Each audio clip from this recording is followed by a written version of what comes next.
Oke teman-teman, selamat siang semuanya. Hari ini saya udah ditemenin sama Teguh dan juga dari No,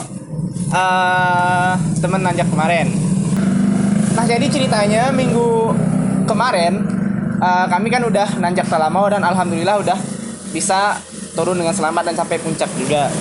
Selama nanjak itu banyak banget rintangan yang dihadapin oleh teman-teman, masuk saya gitu ya.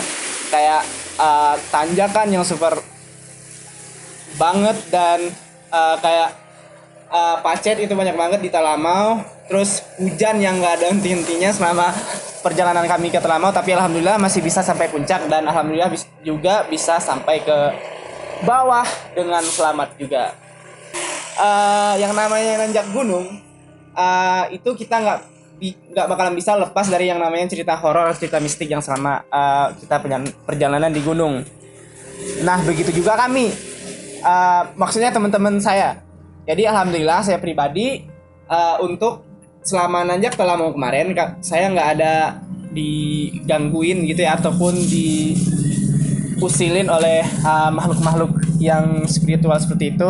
Tapi teman-teman saya yang Teguh dan Darino ini bakalan cerita tentang cerita mistisnya selama perjalanan di gunung. Jadi yang pertama itu yang bakalan cerita itu kepada teman-teman ada Teguh nih. Jadi gimana Teguh pengalamannya selama nanjak kemarin?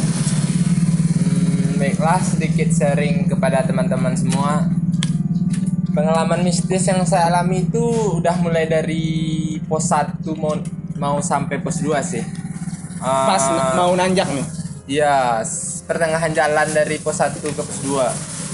Saya nanya sama Darino, leader kita, kayak ada yang manggil gitu, kayak ada yang buat kasih informasi atau info kalau ada orang di sekitar sana. Sedangkan yang nanjak waktu itu cuma kami.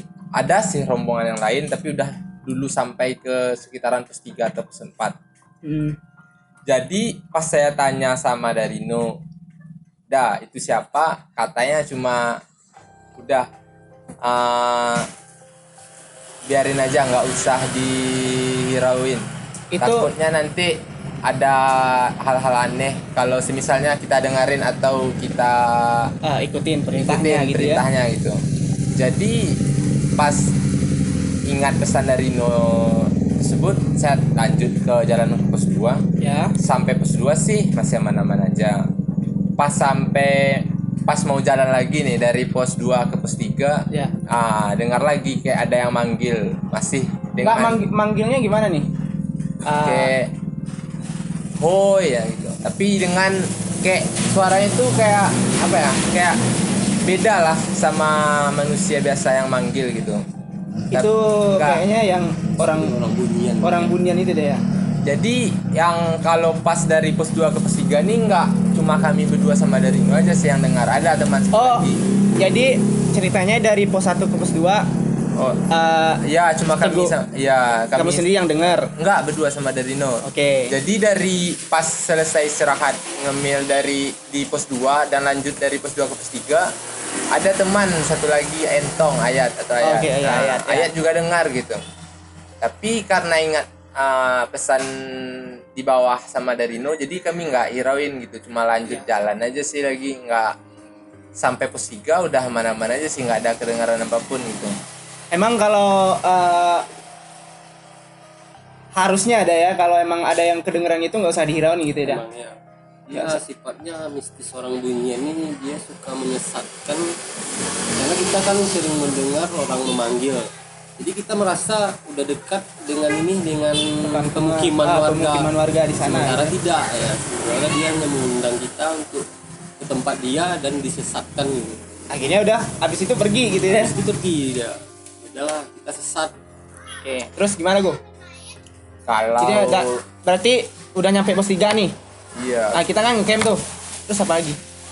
Kalau sampai pos 3 sih, kalau saya pribadi nggak ada ngerasain hal-hal mistis yang bagaimana sih. Cuma ada teman yang si yang nggak Entong bisa, ya. ya Oh. si Entong yang nggak bisa ikut podcast sekarang ini. Dia Yang- bilang Yang ayat ya, ayat ya, ya. ya yang dia kayak ada yang ngerasa gitu, ada yang narik kaki dia. Sedangkan Anjir narik. apa ya, camp tempat kita nginap malam itu lokasinya datar Iya, gitu. datar. Jadi nggak mungkin atau aneh lah kalau misalnya dia bisa bergeser ke bawah gitu. Oke. Itu sih yang dia rasain. Jadi teman-teman di pos 3 itu, jadi dari yang Teguh ceritain itu teman-teman, si Teguh ini udah digangguin dari pos 1 gue Dari ya. pos 1. Dari pos 1 dan habis nyampe ke pos 3. Nah, di pos 3 itu kan ceritanya kami ngecamp tuh pas nanjak. Jadi pas malamnya Teguh itu diganggu, bukan Teguh, Si Ayat. Ayat deh ya. Ayat digangguin, I don't know apa itu, tapi nggak tahu. Yang jelas dia kayak ditarik gitu. Kan ada beberapa kali tendanya dikelilingin seperti Kayak ada orang yang keliling. Oke, dan beberapa kali teman-teman itu kayak ada yang ngelilingin, kayak ada yang jalan-jalan gitu ngelilingin tenda si Entong. Oh, ada sih satu lagi, perihal plastik logistik kita. Oh bang, oh iya. Oh. Karena Jadi plastik logistik enggak sampah sih, plastik logistik. Jadi plastik logistik ditaruh di sebelah kanan di samping dari Dido sih. Sedangkan Entong kedengaran plastik itu dimainin sebelah kiri. Oke, jadi emang udah agak aneh gitu ya. Iya, udah agak aneh sih. Tapi kalau pengakuan Entong sendiri kan, Dak, katanya dia agak ada mimpi. Anjing emang mimpi dewasa, ya. mimpi dewasa di pas kami ngekam di pos 3. Jadi karena itu mungkin ya. misalnya di mindset kita, mungkin dia semacam binatang atau apalah atau makhluk halus, mungkin dia mencium Aroma tidak aroma sedap. Oh yang tidak sedap. iya. Kayak aroma gimana ya. Oke. Karena teman-teman si Entong itu mimpi basah di pos 3. Ya goblok emang. Nah selanjutnya gimana Go? Ini kan udah nyampe pos 3 nih, kita ngecamp. Terus lanjut ke pos 4. Masih ada Dari gangguan? pos 3 ke pos 4 sih aman-aman aja deh ya. Dari pos 4 Paninjauan. Paninjauan. Oke, Dari Paninjauan. pos Paninjauan sampai pos 5 lancar-lancar aja sih dah ya. lancar. Palingan pas malam terakhir dari sendiri yang ngerasain. Saya nggak Oke. ngerasain sih. Nah, malam terakhir itu dari kan ngaku nih ada kayak yang gangguin itu gimana? Itu apaan itu dah? Jadi ceritanya begini. Udah sekitar jam 11 lah ya. Jam 11 malam dah ya. Wah, Lebih kami lah udah pada tidur. Oke, Tinggal- orang ini udah pada udah pada tidur. tidur semua. Tinggal Oke. saya sendiri yang bangun. Beberapa menit kemudian semacam ada yang mengelilingi tenda kita gitu. Oke. Saya lihat semua udah tidur dan sedikit saya buka tenda. Saya perhatikan keluar, mana tahu ada angin atau apa yang buat bunyi-bunyian. Ya. Ternyata nggak ada angin gitu. Ya. Dan dari situ saya sudah mulai merasa, kebetulan kami ada satu cewek. Saya udah merasa mungkin si cewek ini secara tiba-tiba datang bulan gitu. Oke. Dan biasanya di tiap-tiap gunung memang itu memang dijaga, nggak boleh, ibarat cewek lah ya kan, nggak boleh datang bulan karena katanya aromanya itu kecium oleh semacam binatang-binatang atau makhluk-makhluk halus gitu.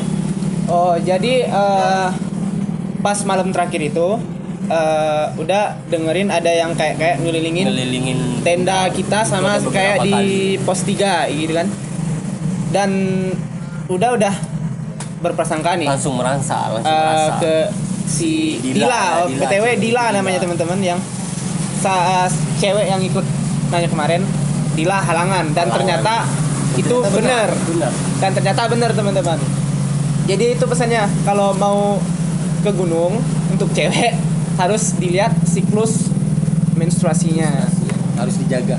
Dan udah ngeliat nggak apa itu yang sempet ngeliat nggak apa yang ngelilingin tenda kita Melihat itu? sih enggak, cuman sedikit merasa itu sepertinya kayak harimau lah. Biasa Inyak. kita sebut di sini inyak. Ya, inyak bolang. Inyak balang. Nah, oke, jadi ternyata itu pengakuan dari Rino tadi ada kayak inyak bolang lah ya, Inyak bolang. Jadi atau harimau, Harimau Sumatera. harimau Sumatera. Jadi teman-teman, kalau emang untuk hal-hal yang seperti itu, si inyak bolang ini nggak suka karena baunya itu dah ya. Nah, Dan ada halnya juga dia menjaga. Nah, dia kan rantai teratas tuh. hmm, Jadi ketika dia tahu kita sudah melanggar, mungkin dia untuk menjaga dia duluan nyampe ke tenda kita. Ya. Dan ngelilingin tenda kita supaya baunya ketinggalan di situ. Jadi nggak mungkin lagi kan binatang lain ke sana. Oh oke, berarti niat si inyak bolang ini baik berarti Baik. dah ya. Karena kita nggak sengaja juga ya kan. Oke, jadi niat dia ngelilingin tenda itu supaya bisa kamuflasekan lah, yang bisa mengatasi bau yang halangan tadi dengan bau dia supaya yang hal-hal yang lain nggak datang ke tenda gitu. Habis itu dah ada lagi nggak yang terdengar atau apapun itu? Nggak cuma itu aja pas di malam terakhir.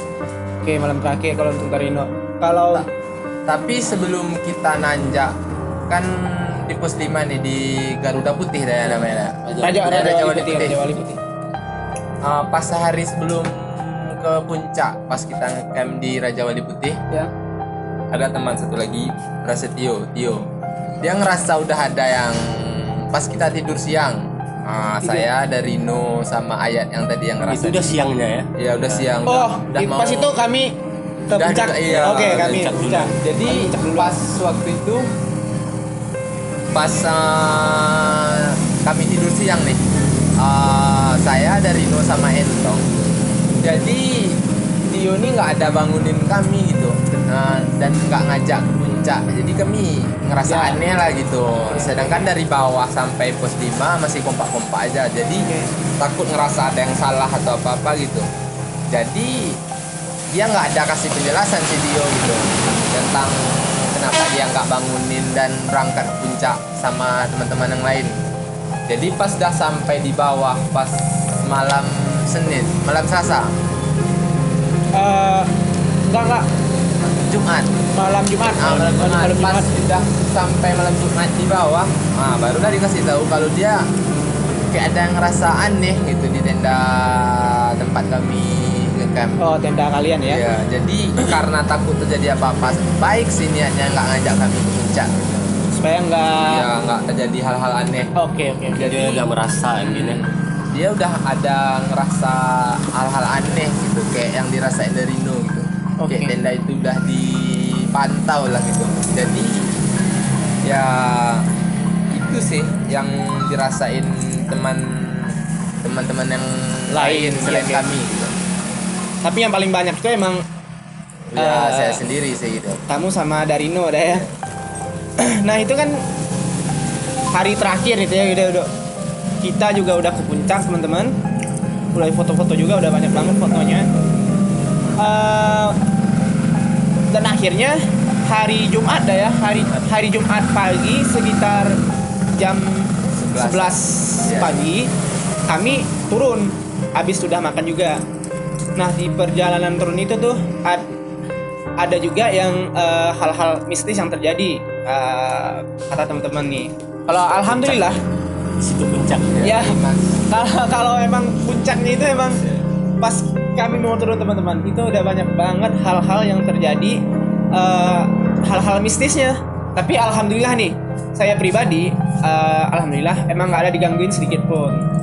Nggak tahu juga kenapa. Jadi gimana tuh ceritanya gue? Habis kita mau turun itu? Kayaknya sih kalau dari pos 4 pos 3 aman-aman aja. Oke. Enggak. Dari pos 5. Pos 5. Pos 5 pos 4 masih aman-aman aja Oke. ya. Kalau dari pos 4 pos 3 ya itu kayaknya puncak. Udah mulai Lima. benar. Oke. Ya enten. Jadi gini ceritanya Iya. pas waktu udah setengah perjalanan lah dari pos 4. sampai simpang deh ya, sampai simpang Oh, namanya. sampai simpang pertemuan antara jalur Pinaga sama Lebaran 2 yang kita lalui dah ya. Jadi sedangkan kami nggak ada gitu, yang teman sama turun nggak ada. Jadi saya dengar kayak gini, Teguh, Teguh katanya. Manggil Manggil nama. gitu. Oke. Jadi barisan kami yang nurun itu yang paling belakang saya sama Tio. Oke, kayak ada yang memanggil nama kamu Iya. dari belakang, sedangkan Yang paling belakang yang paling belakang cuma Tio. kamu sama saya Tio. sama Oke. Jadi Oke. karena penasaran gitu saya tanya lah sama Tio, masih ada nggak orang di belakang kita yang nurun? Oke. Udah nggak ada sih Gu, kata Tio. Kita terakhir. Kita terakhir. Nah, jadi setelah mendengar jawaban dari Tio ya saya ingat pesan dari Derino gitu, buat nggak buat nggak ngeheroin apapun yang mungkin terdengar aneh lah gitu. Jadi ya saya biarin aja, lanjut jalan sekitar 100 meteran lah mungkin. Suara yang masih sama kayak gitu dan manggil kayak gitu ulang lagi gitu. Itu masih dari jalan pos 4 ke pos 3. Iya, Yang terdengar. masih Oke. sekitaran situ. Mungkin 100 meteran paling jauh lah dari kejadian pertama itu. Oke. Jadi Jadi- kejadian pertama ada yang manggil, terus 100 meter habis itu ada lagi gitu Iya, yang manggil. masih kayak gitu sih caranya kejadiannya. manggil, ya. Iya. Jadi saya tanya lagi lah sama Tio, saking nggak apanya gitu, saking nggak Udah enggak. Iya, udah nggak nyaman. perasaan udah nggak nyaman gitu ya.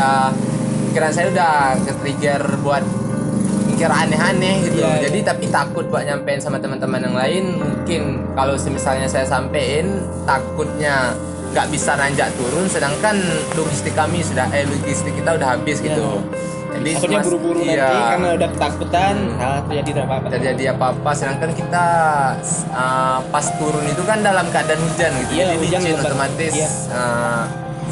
Jadi saya lanjut lah nanya sama Tio, yakin saya bilang lah sama Tio kan, yakin nggak ada orang di belakang kita selain kita, cuma kita gitu. Iya. Mendengar kata gitu, Tio raut wajahnya langsung berubah gitu. Oh, mungkin Tio udah Merasa ngeh gitu ya. Jadi lanjut, Tio cuma bilang kayak gini aja sih, yaudah lanjut jalan katanya. Udah lanjut jalan ke bawah, ketemulah sama Derino gitu.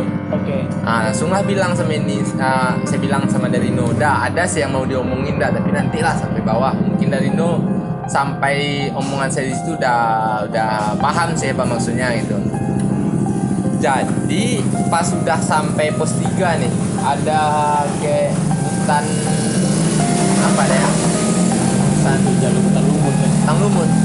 Jadi pas udah mau habis hutan lumutnya, Ya. ada beberapa batang rotan sih. Saya udah bilang juga sih dari pos 1 sama pengawas di sana, cuma mau minta beberapa meter rotan gitu. Pas saya sama Tio ngambil rotan, Derino sama Ayat yang tadi lanjut jalan gitu, kami tinggal di belakang. Jadi pas tinggal di belakang lagi sekitaran 300 meter. Oke, posisinya masih paling belakang nih. Masih paling belakang gitu. Setelah ketemu sama Derino istirahat bentar, Derino sama Entong lanjut, kami masih istirahat gitu sama Tio. Sekali ngambil rotan. Jadi waktu mau lanjut palingan dikit lagi sih sampai pos 3, sekitar 300 meter paling jauh deh, yang 400 meteran lah. Jadi saya lihat ke samping kiri, sedangkan kiri kita jurang. Kayak ada bayang hitam gitu yang loncat-loncat di pepohonan gitu, kayak Naruto kejar-kejaran sama Sasuke Kayak gitu. Naruto ya. Cuman bayangan hitam doang Bayangan gitu hitam itu kayak pakai jubah. Jadi saya nggak bisa lihat pasti bentuk wajahnya gimana gitu. Yang saya nampak cuma bentuk hitam gitu, bayang hitam yang loncat-loncat kiri kanan gitu. Tapi yang saya rasain sih cuma otak saya kayak doktrin, kayak nyuruh buat kayak gini, ada yang bisik. Oke. Kayak ada bisik di Iya, telinga. kayak ada yang bisik gitu.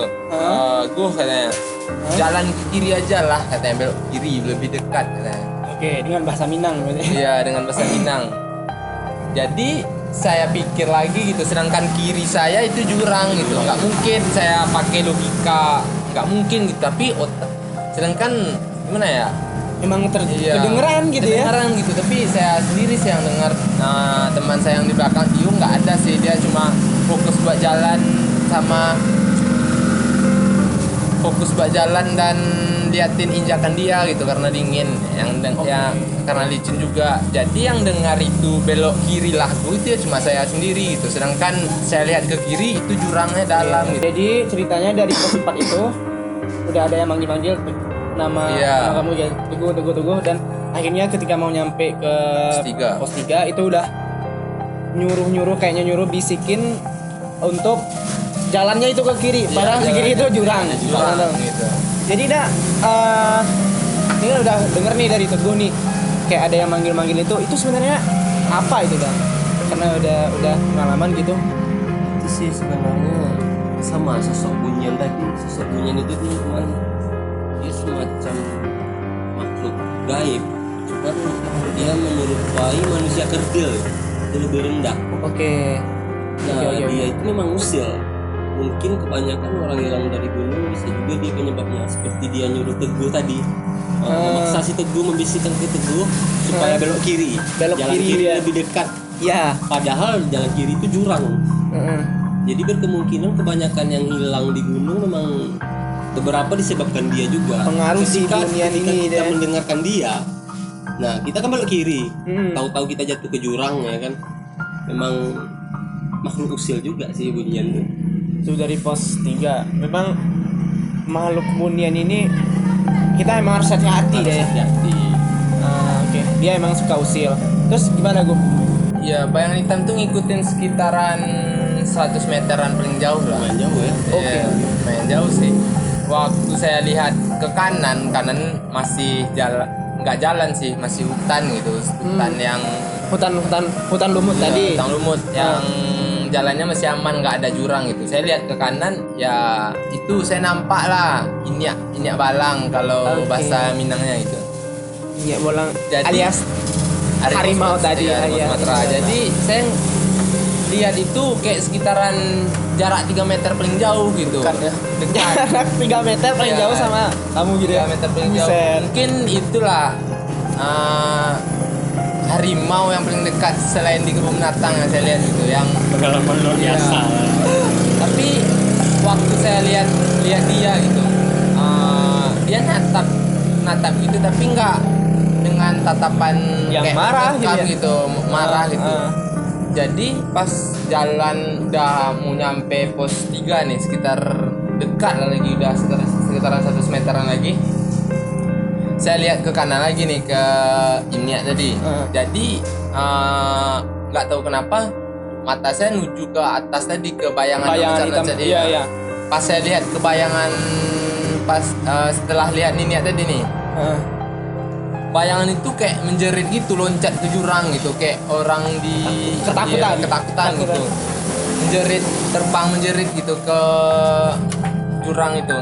Saya mikirnya mungkin ini buat jaga-jaga aja, nggak, jadi binatang ini buat jaga kita. Oh, jadi habis kamu lihat nih Inyak bolang. Iya. Nah, harimau tadi yang orang loncat-loncat tadi itu kayak ketakutan, kayak Iya, teriak ketakutan gitu. Iya. Terus loncat ke jurang. loncat ke jurang sih. Kayaknya itu berarti kayak takut ke si Inyak tadi dah ya. Jadi bisa dibilang si Inyak tadi atau harimau tadi sebenarnya dia menjaga. Emang udah jagain kita sih. Karena kan dari kata udah tadi dari tenda 5 apa? Raja Wali Putih. Raja Wali Putih kayak udah ngelilingin kita karena ada bau yang nggak enak. Terus dia kelilingin tenda kita, menyebarkan bau dia supaya makhluk-makhluk lain tidak masuk ke area camp kita gitu ya. Bisa juga dia mengganggu salah seorang dari kita gitu. Oke, berarti niat si harimau ini emang baik berarti dah ya. Seperti yang dilihat Teguh, dia kan nggak melihat, ada melihat taringnya Dengan dia tatapan tetap marah nggak ada gitu ya. Nggak ada sih. Berarti dia memang mengawal kita. Dia memang mungkin udah tahu. Ini kan si Dila nih datang bulan. Iya. Mungkin dia udah tahu ada mungkin ada sesuatu makhluk halus atau apapun mungkin yang akan mengikuti mereka, yang akan mengganggu mereka. Jadi si Nya tadi mengikuti si Teguh sampai ke pos 3, mengawal supaya si Teguh nggak digangguin sama orang Bunyian tadi gitu. Dengan niat jagain gitu ya. Jagain. Mungkin dia jagain saya sih karena keadaan fisik udah nggak memungkinkan sih kalau Si Teguh udah dari atas sudah mulai Udah lemah sakit kaki banget ya. sih, iya, udah. kaki udah apa gitu udah nggak kuat. Emang udah semua kok yang kayak gitu ya udah. Sebenarnya di Sakit semua. si orang Bunyian ini niatnya sebenarnya masuk ke Dila karena si Dila yang mengundang dari bau-bau yang nggak sedap dari datang bulan si Dila tadi ya kan. Oke. Mungkin karena si Dila masih kuat, Dila kan lumayan kuat Dila. Si Teguh yang melemah dan si Teguh yang diincar dari bawah. Oke. Pas dari naik dia udah mengincar si Teguh gitu. Jadi kemungkinan si Nya menjaga Dila sampai ke bawah. Oke. Habis itu kok Setelah apa pas udah bayangan tadi, saya nggak tahu itu bayangan apa sih, mungkin saya aja orang Bunyian menyerupai bayangan gitu, saya nggak tahu. Jadi pas udah bayangan itu udah kayak terbang ke jurang itu, udah nggak ada sih. Yang Nia tadi pun udah nggak ada, saya lihat ke kanan lagi udah nggak ada sih. Nggak lama, palingan sekitar 10 meter lagi sampai di pos 3 nih. pos 3 ya. Dalam keadaan masih hujan lebat gitu. Di pos 3 ketemulah satu rombongan mau turun juga, Iya, rombongan Kane. Oh, rombongan aneh ya. Iya. Pas sampai pos 3 nih rencana kan mau adalah mau yang diambil dulu di pos 3. Tapi beberapa dari teman-teman kita kayak Tio sama Aris udah nggak betah di pos 3 gitu. Sedangkan Oh Tio, iya. Tio bilang udah ayo lanjut aja, nggak mungkin berhenti di sini, banyak nyamuk Banyak katanya. iya nyamuk. Iya. Mungkin kau udah merasa nggak enak. Iya, Oh, alasan aja ada sih firasat. kayaknya. Si Aris juga gitu dah. Aris kan tuh deket saya tuh. Udah kan paling depan, Iya. jalannya paling depan, si Teguh paling belakang. Sedangkan kami itu kayak di depan Teguh dikit. Si Aris ini dah kayak emang udah ketakutan banget katanya. Jadi dia kayak tiba-tiba lari sekencang-kencangnya ke bawah kan nemenin udah tuh. Iya. Ngejar di samping dia. Heeh. Tapi dia nggak ngobrol dia. Memang Itu seperti kejadiannya orang di pos ketakutan. 3 kedua nggak? Enggak, pos Udah di bawah. Ya, 4 ke 3. 4/3. 4 ke 3 yang Yang ketiga juga. mau ke pos 3. Jadi si Aris ini kayak tiba-tiba lari kayak ketakutan gitu. Dan akhirnya kan dia ngaku ke kita pas di mobil tuh. Dia melihat sepasang mata. sepasang mata. Kami nggak tahu mata itu mata apa. Dan kalau sepengalaman udah itu mata Inyak Bolang tadi ya. Bisa jadi Harimau dia tadi. percaya di malam hari. Iya. Oke. Berarti dia menjaga sampai ke bawah ya. Iya benar. Nih, kita udah nyampe pos 3 nih. Terus gimana? Jadi pas sudah sampai pos 3 nih, teman-teman semua, teman-teman nanjak semua udah mutusin buat lanjut ke pos 2 karena udah ngerasa nggak enakan perasaannya gitu. Kayak ada yang nggak nyaman lah perasaannya gitu. Jadi lanjut jalan pos 2, dari pos 3 pos 2 aman-aman aja sih Daya, nggak ada gangguan gitu. Dari pos 3 ke 2. Ya, dari pos 3 ke 2 aman-aman aja. Sampai pos 2 ngecamp masak karena udah nggak ada energi gitu. Ya, kita emang memutuskan untuk di pos 2 itu masak dan nggak ngecamp ya karena emang baju udah pada basah semua dan logistik udah nggak memungkinkan. Sekali makan lagi. Jadi setelah selesai masak itu packing barang lagi, pungut sampah, lanjut jalan pos 1 nih. Kan kita jalan malam. Jalan malam. Dari malam. pos 2 ke pos 1 Ya, sampai ke bawah itu jalan malam tuh kan. Jadi pas sudah mau sampai sungai, ada teman kita yang di belakang tadi, yang teman saya di belakang, Tio. Ya. Bilanglah gini sama Darino, kedengaran nggak ada suara yang mukul besi gitu. Tio bilang gitu dah. Dia bilang deh. Dia dengar lumayan banyak kali lah Daya, beberapa kali lah, tapi yang saya dengar cuma sekali gitu. Saya dengarnya sekali gitu, tapi pas saya dengar sekali itu pun saya mikir kalau itu cuma botol minum yang nempel di kerel Darino, Stainless. stainless itu, tapi Udah saya lanjut jalan bawah, dia cuma sama Darino di belakang berdua gitu. Jadi itu apa itu dak? Yang mukul-mukul besi itu masih orang Bunian atau gimana? Biasanya kalau yang usil seperti itu kayaknya orang Bunian. Oke. Masalahnya ada dulu pendaki di Kalimantan ya, saya lupa nama gunungnya. Dia mengalami kejadian yang serupa. Hal yang sama, mukul-mukul besi Mukul-mukul juga. besi. Iya, aduh. Jadi si pendaki ini beranggapan karena dia mendengar pukulan besi, dia beranggapan sudah dekat dengan pemukiman warga. Iya, iya. Jadi si pendaki itu mengikutilah arah bunyi tadi. Akhirnya dia tersesat. Dan posisinya itu jalan malam juga ada ya. Jalan malam dia. Dan berarti emang yang mukul besi itu emang Bunian, orang Bunian orang dan Bunian. tujuannya emang usil untuk menyesatkan kita. Menyesatkan kita. Oke. Jadi gue gimana gue habis mukul besi? Jadi sampai pos 1 ya masih aman, nggak ada Ya, terjadi hal. Cuma kedengaran orang mukul besi Iya. itu doang ya. Jadi lanjut jalan pos 1 sampai pos 1, foto lagi buat di Dokumentasi yang dokumentasi di gitu buat dinaikin yang ke diminta laporan Dyson ke ya. Oh iya. besar. Jadi Jadi lanjut jalan ke bawah nih ke pemukiman, ya aman-aman aja sih. Tapi ya itu teman-teman mungkin Andit atau teman-teman yang lain nggak tahu cerita kita di atas, pas tahunya kan di mobil gitu. ya. Nggak memungkinkan misalnya saya cerita di jalan gitu, di jalan mungkin ngambil langkah 1000 aja ke bawah lagi, nggak Dan aman nggak gitu. hati-hati, aman dan akhirnya jatuh gitu. Jatuh Sidera malahan bikin Itu yang lebih berisiko iya, sih, itu ya. lebih berisiko gitu. Itu aja sih, nggak ada hal-hal aneh lagi sih kalau dari pos 1 sampai pemukiman warga Dan sampai kita. ya, akhirnya kita nyampe ke mobil sih ya. Jadi itu doang gue ya. Tambah satu lagi cuma mimpi itu aja sih. Ya jadi BTW teman-teman, si Teguh ini udah nyampe bawah mau tidur itu mimpi apa gue?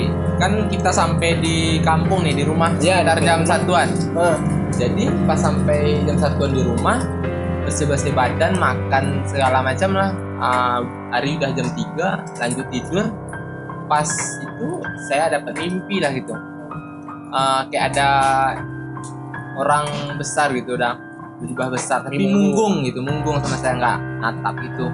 Dia cuma bilang kayak gini, bahasa Minangnya aja ya teman-teman, kayak gini dia bilangnya.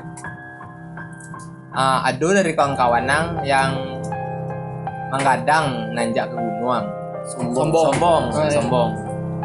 Lah buat saro di gunung, lah buat kumuah, tidak pandai memerasihan. Saya nggak tahu sih itu maksudnya apa. Karena Mungkin emang dari teman kita yang Dila mungkin. karena emang Dila hari terakhir halangan walaupun itu nggak sengaja ya. Dan kita pun kelupaan ya ngambil sampah yang udah kita tinggalin di pos 3. Itu emang teman-teman itu memang bukan disengaja. Dan nggak baik buat Karena emang udah juga gitu. Pertama faktornya itu kecapean ya. Dan ketakutan juga jadi karena udah kelupaan sama sampah yang udah ditinggalin di pos 3. Kita udah nggak betah lama-lama di pos 3 karena kejadian itu. Jadi akhirnya habis itu ya udah nyampe ke mobil, kita cerita dan itu doang gue ya pengalaman mistisnya Dede. Aja sih. Itu sih teman-teman hal atau pengalaman horor kami yang bisa kami sharing ke teman-teman. Jadi dari cerita kami ini ada beberapa hal yang menjadi hal yang pesan moral gitu ya.